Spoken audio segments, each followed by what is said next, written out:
love, it's much more serious involvement. You feel miserable when not in their presence. You're always yearning, let's get, see more of each other, let's get together, we're completely entangled. And then you see, you've actually, a kind of what I will call spiritual element has been introduced. You just cannot forget this person. Falling in love is a thing that strikes like lightning. You just cannot forget this person. But as yet we are not clear as to why it comes about. We don't know how really people attain this situation. And if there is any method of attaining it, the best one is probably to give up the whole idea of getting it. But you see, it is completely unpredictable. And so it is, in that way, like falling in love, capricious, and therefore crazy.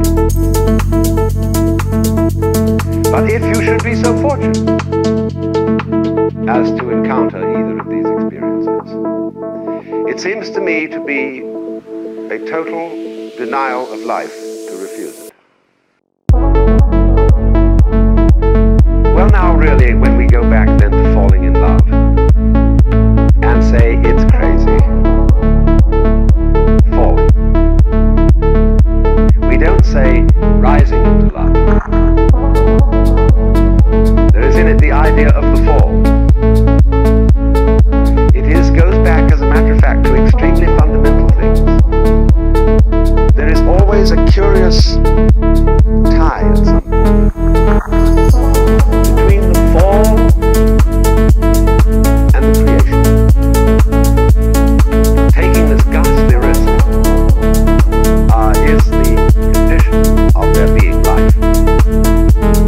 You see, for all, the life is an act of faith, an act of gamble.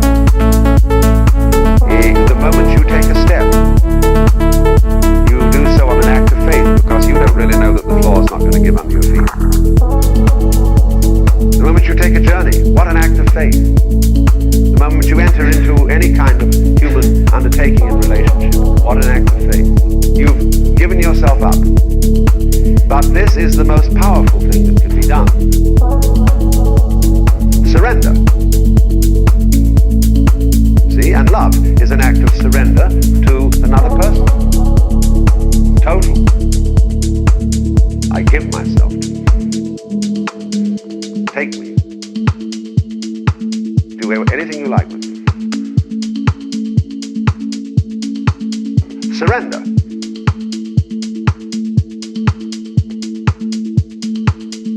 You just cannot forget this person.